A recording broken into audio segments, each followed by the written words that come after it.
is the Outdoor Vitals Stormloft quilt the best and least expensive feature-rich quilt made with premium materials, or is it kind of a dud made by a company that isn't known for making quilts like some of their competitors who are dedicated quilt makers? Today we're going over everything that's good and bad about the Stormloft quilt in order to find out. Starting with what's good about the quilt, I have here the 30-degree regular size quilt, and the temperature rating is accurate. I've taken this quilt down to just below freezing, and I sleep slightly warm, so that makes sense. And I was toasty warm, very comfortable, which is kind of surprising for a quilt made by a manufacturer that isn't necessarily known for quilts. I feel like a lot of the time when manufacturers start dabbling in quilts, it's hard for them to nail that temperature rating. I think part of that temperature rating accuracy is due to the features that the quilt has.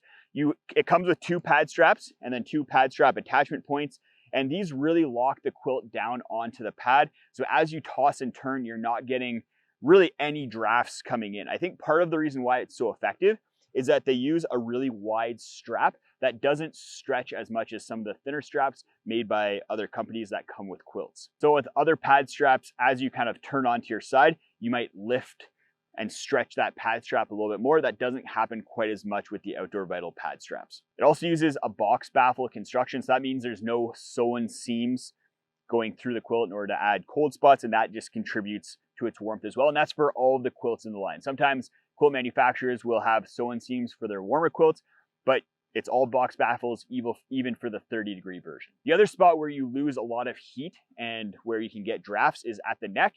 And Outdoor Vitals uses a classic neck snap here in order to lock the quilt around your shoulders and neck area, and then a neck cinch at the top in order to just tighten everything up so that you don't get drafts coming around your neck. And then in order to really lock in that heat, there's a draft collar up top as well. Normally, you'd have to pay extra for a draft collar, so it's cool to see that feature included on the Stormloft quilt, and it's a feature that actually is quite effective at sealing in a little bit of extra warmth. This pad is quite light. It weighs 567 grams for the 30-degree regular size version that I have here, and that's due to the materials that it's made out of. It uses 850 power fill hyper dry down, so you do have some of that moisture resistance in the down that's used inside this quilt. And that 850 power fill is a really nice power 4 down in a quilt because it's going to be a little bit more resistant to moisture compared to higher fills like 950, but it's still relatively lightweight and compact compared to like 650 power fill down. The shell is made with a 10 denier ripstop nylon, so it's a nice lightweight shell material, and that definitely contributes to why this quilt weighs such a lightweight for its temperature rating. The quality of the quilt is really high end. It's up there with the premium quilts from other brands that I have. All the stitching is solid. There's no down kind of coming out through it, which will happen. You'll get the feathers kind of poking out and coming through, and then the down will kind of stay inside of the quilt.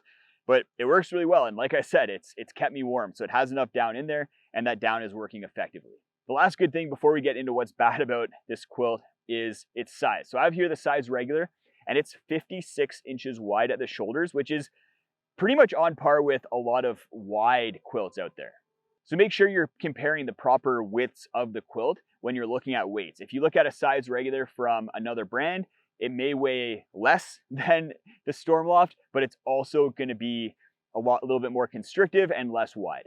Before we get into what's bad about the Stormloft, let's go over the PackWizard.com comparables. We have the Enlightened Equipment Enigma quilt, which is going to be a lighter weight quilt, but it's going to be more expensive at $325, especially once you start adding all the features like a draft collar and things like that. But then on the more budget-friendly side of things, we have the Hammock Gear Econoboro, which costs slightly less at $270 and weighs slightly more. So the bad.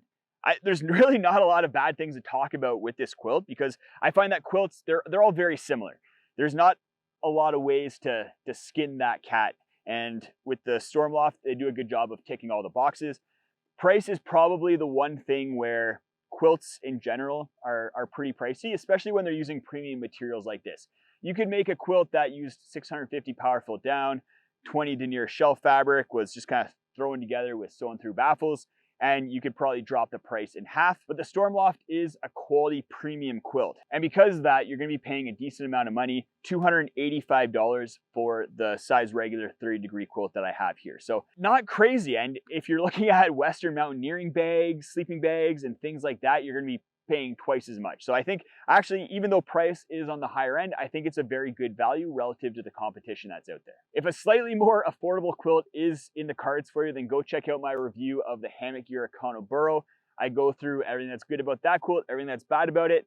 I actually love that quilt as well, and it's been my go-to for a couple of years now.